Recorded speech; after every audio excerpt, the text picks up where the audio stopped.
안녕하세요. 원데이 치과 대표 원장 김진환입니다.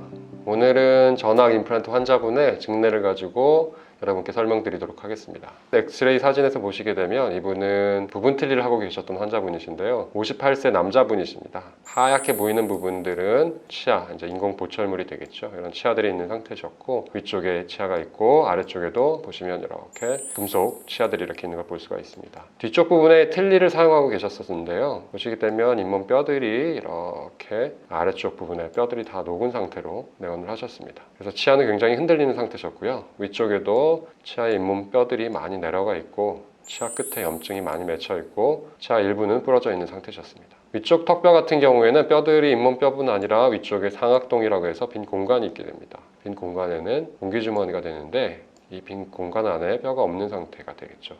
상악동이 굉장히 많이 내려와 있으셔서 어금니 쪽에 뼈가 전혀 없는 상태가 되셨습니다. 이 앞쪽 부분에는 코가 되겠고요. 아래쪽에 치아들이 사랑니와 어금니가 나와 있는 걸 볼 수가 있고요. 다음 사진을 보시게 되면 구강 내 사진을 볼 수가 있으세요. 앞니 부분 틀니를 위한 치아들이 있고요. 치아 4개가 남아있고 아래쪽에 아까 보셨던 대로 금속 위에 도자기가 씌워져 있는 치아가 보실 수 있으십니다. 아래쪽 치아는 굉장히 흔들린 채로 내원을 하셨습니다.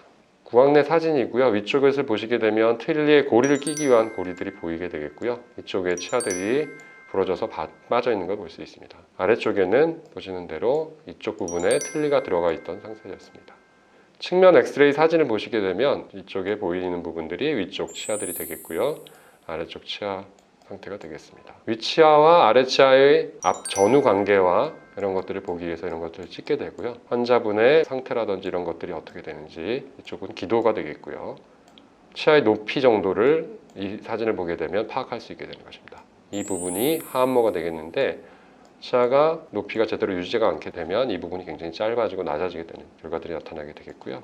CT 상태에서 보시게 되면 3차원 영상의 엑스레이가 되겠는데 검은 부분들은 공기가 해당되는 부분들이고요. 하얀 부분들은 뼈에 해당되는 부분들입니다. 특히 주목하셔야 될 것들은 이쪽에 보시면 이 부분이 상악동 부위에 뼈가 실처럼 뼈가 거의 없는 걸 볼 수가 있습니다. 반대쪽에도 마찬가지고요. 이쪽이 원래 치아가 이렇게 있어야 되는 부분이었는데 치아가 빠진 후에 상악동이 굉장히 많이 내려와서 뼈가 없는 상태를 볼 수 있습니다. 아래쪽 치아가 남아있던 사랑니 쪽 치아가 되겠고요.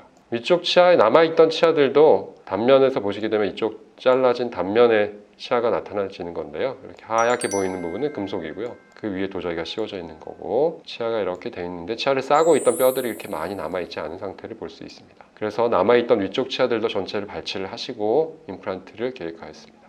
마찬가지로 왼쪽 위에 상악동 부분을 보시게 되면 뼈들이 거의 없는 상태로 상악동 자체가 공기로 차 있는 걸 볼 수 있습니다. 아래쪽 뒤쪽 부분에 임플란트를 심기 위해서 신경관까지 거리가 어떻게 되는지 평가를 위해서 CT를 찍게 되고요. 이 CT상에서 중요한 거는 폭과 길이가 되겠습니다. 임플란트를 심을 때 뼈의 양에서 중요한 건 폭과 길이가 되겠고요. 임플란트라는 게 보통 일반적으로 한 4에서 5mm 정도의 직경을 가지고 있기 때문에 이 두께를 감싸고 있는 뼈들이 2에서 1mm 정도 되는데 이 정도의 두께가 확보가 되어야만이 임플란트가 안정적으로 유지가 될 수 있기 때문에 7, 8mm 정도의 두께가 유지가 되어야 임플란트가 안정적으로 유지가 됩니다. 따라서 이 폭이 부족할 경우에는 뼈 이식을 진행하게 되고요.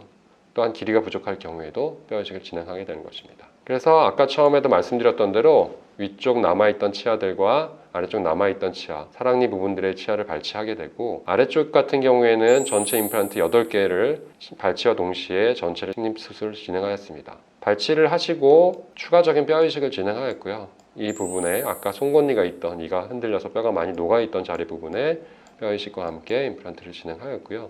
어금니 쪽에도 임플란트를 2개씩 해서 8개를 식립하였습니다. 위쪽 같은 경우에는 6개의 임플란트가 식립되어져 있는 상황이십니다. 어금니 쪽 부분에는 뼈들이 없기 때문에 상악동 이식이라는 것을 통해서 뼈를 채워넣는 과정을 통해서 먼저 뼈를 만들고요. 추가적으로 시간이 경과한 후에 뼈들이 생기게 되면 임플란트를 식립하게 되는 것입니다. 전체적으로 뼈가 좋지는 않으시지만 그래도 남아있는 턱뼈를 이용해서 임플란트를 심게 되고요. 발치와 동시에 임플란트를 식립하고 고정이 좀 잘 나오는 임플란트에 있어서는 보이는 부분은 지주대라고 하는데요.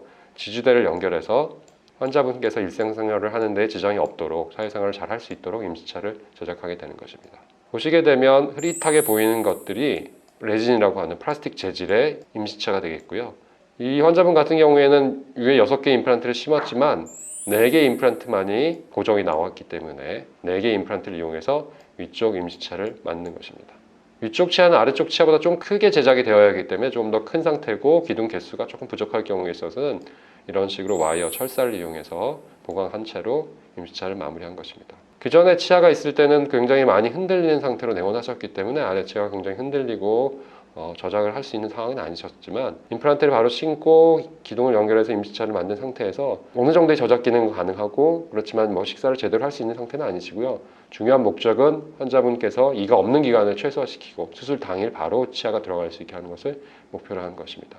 4개월 정도의 시간이 경과한 후에 상악동에 이식해 나왔던 턱뼈들이 조금 생기게 되면 추가적으로 어금니 쪽에 임플란트를 수술한 경우입니다. 뼈가 좋지 않아서 묻어났던 임플란트에도 높은 기둥으로 교체를 하였고요. 그런 이후에 3, 4개월의 시간이 경과해서 어금니 쪽에 심어놨던 임플란트가 잘 굳게 되면 전체 위쪽에 10개, 아래쪽에 8개의 임플란트를 본을 뜨게 되는 것입니다. 최종적으로 치아를 만들기 전에 치아의 형태가 어떻게 되는지 틀 형태로 치아의 모양을 확인하게 되고요. 교합관계라든지 물리는 관계들을 확인하게 되고 이 형태나 모양들이 제대로 잘 갖춰졌는지를 확인해보고 특별히 앞니 쪽 같은 경우에는 심미적으로 모양이나 어떤 것들이 제가 선택하거나 병원에서만 선택하는 것이 아니라 환자분과 협의하여서 형태가 어느 정도 적당한지를 서로 협의한 후에 마음에 드시고 모양 자체가 괜찮으시면 그 형태를 가지고 치아의 제작이 들어가는 것입니다.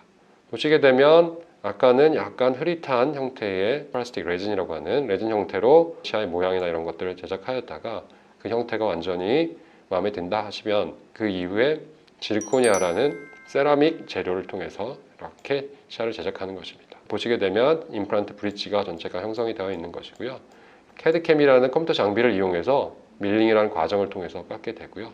그렇게 해서 제작된 치아들이 구강 내 임플란트에 연결이 되어서 그 전에 자연 치아처럼 있었을 때처럼 건강하게 치아를 사용할 수 있게 되는 것입니다. 치료 전후에 엑스레이 사진을 비교해 보시게 되면 일단 이 치아는 임플란트가 식립된 이후에 임시로 저희가 수술 당일날 만들어놨던 치아가 되겠고요.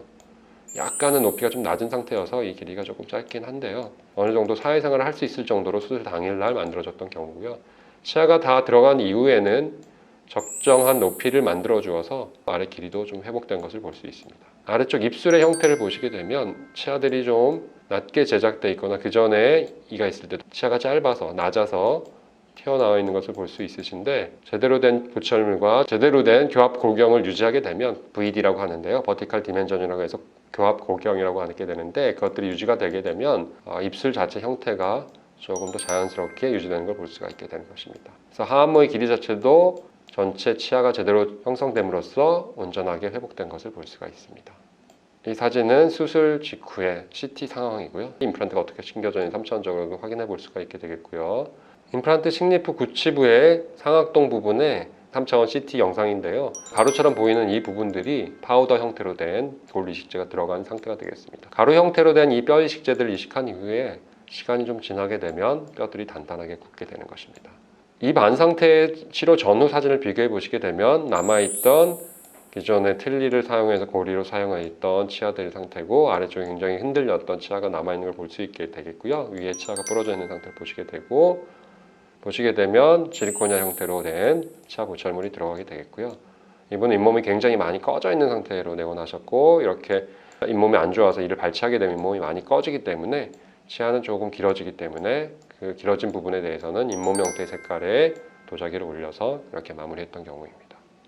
치료 전 사진이게 되겠고요. 억지로 미소를 띄우시게 되니까 이렇게 부자연스럽긴 하신데요. 치아가 없을 때는 훨씬 더 입술 형태 자체가 좀 더 부자연스러운 상태가 이쪽 꼬리가 좀 더 많이 올라가다가 치아가 들어가게 되면 아무래도 약간 대칭성이 조금 더 좋아진 것을 볼 수 있습니다. 수술 전에 하안모 상태고요. 아까 말씀드렸던 것처럼 하안모 길이는 조금 달라지게 되는 것입니다. 수술 전에 조금 더 짧아졌던 것들이 조금 더 길어질 수 있게 이렇게 제작을 하였고요. 입술 자체도 약간 기울어져 있던 삐뚤어져 있던 입술 자체가 치아 형태를 조금 변화시킴으로써 입술의 형태들도 약간 달라지고 대칭성이 조금 더 회복된 것을 볼 수 있습니다. 이런 식으로 치아가 빠져 있었을 때 제대로 기능하지 못하고 식사를 제대로 못하셨던 분들도 전체 임플란트를 통해서 이렇게 빠른 시간 내에 임플란트를 마무리할 수가 있게 되는 것이고요. 또한 저희 원데이 치과에서 가능한 것은 치아 발치와 동시에 임플란트 식립을 하고 지주대를 연결해서 임시 치아를 만들어서 사회생활로 당연히 바로 복귀할 수 있게 하는 것들로 연구를 계속 진행하고 있고 수술도 그런 방향으로 진행하고 있습니다. 환자분께 치아가 없는 기간을 최소화시키고 하루라도 줄일 수 있도록 하는 것이 저희 치과에서 추구하는 목표가 되겠습니다. 이것으로 50대 남성분의 전체 임플란트 사례를 살펴보았습니다. 영상이 도움이 되셨다면 좋아요, 구독 설정, 알림 설정 부탁드리겠습니다. 감사합니다.